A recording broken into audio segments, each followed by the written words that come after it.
ब्राह्मणत्व की प्राप्ति।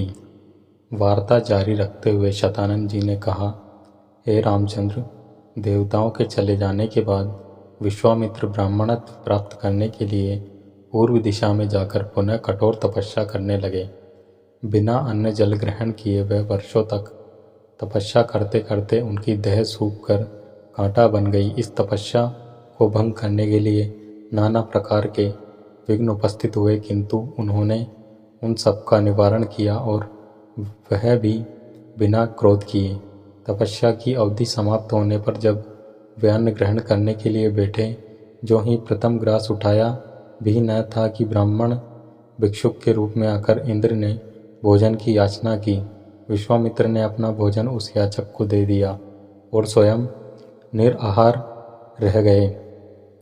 इंद्र को भोजन देने के बाद विश्वामित्र के मन में विचार आया कि संभवतः अभी मेरी भोजन ग्रहण करने का अवसर नहीं आया है, इसलिए याचक के रूप में यह विप्र उपस्थित हो गया।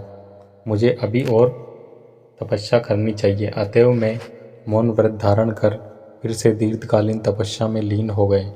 इस बार उन्होंने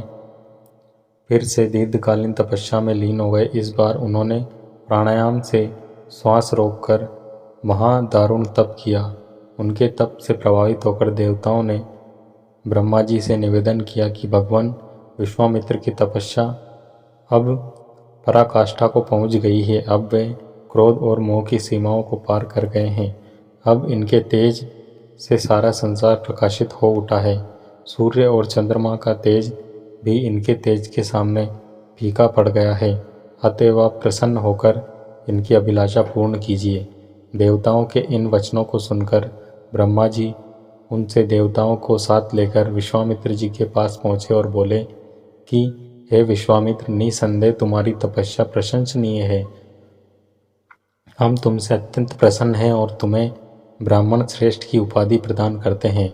तुम संसार में महान यश के भागी बनोगे। ब्रह्मा जी से यह वरदान पाकर विश्वामित्र ने कहा कि हे भगवान, जब आपने मुझे यह वरदान दिया है तो मुझे ओमकार, षटकार तथा चारों वेदों का ज्ञान भी प्रदान करें। प्रभु, अपनी तपस्या को मैं तभी सफल समझूंगा जब वशिष्ठ जी मुझे ब्राह्मण और ब्रह्म ऋषि स्वीकार कर लेंगे।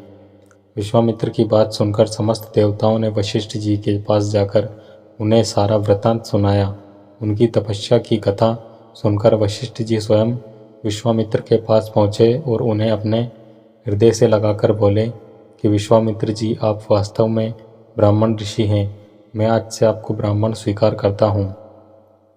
हे रघुनंदन, इतनी कठोर तपस्याओं एवं भारी संघर्ष के पश्चात विश्वामित्र जी ने यह महान पद प्राप्त किया है। वे बड़े विद्वान, धर्मात्मा, तेजस्वी एवं तपस्वी हैं।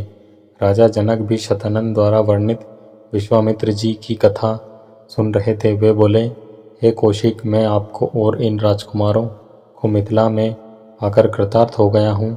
अब अधिक समय व्यतीत हो चला है। भगवान भास्कर अस्ताचल की ओर जा रहे हैं।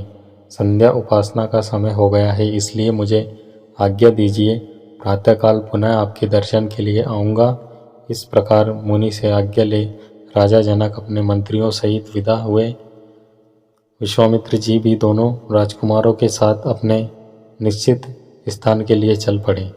तो दोस्तों, ये वीडियो थी संपूर्ण रामायण के बालकांड के भाग 16 ब्राह्मणत्व की प्राप्ति। ये आपको कैसी लगी हमें कमेंट करके ज़रूर बताएं। और वीडियो अच्छी लगी हो तो वीडियो को लाइक, शेयर और ऐसी और वीडियोस के लिए हमारे यूट्यूब चैनल को सब्सक्राइब जरूर करें। वीडियो में अंत तक बने रहने के लिए आप सबका धन्यवाद। जय श्री राम।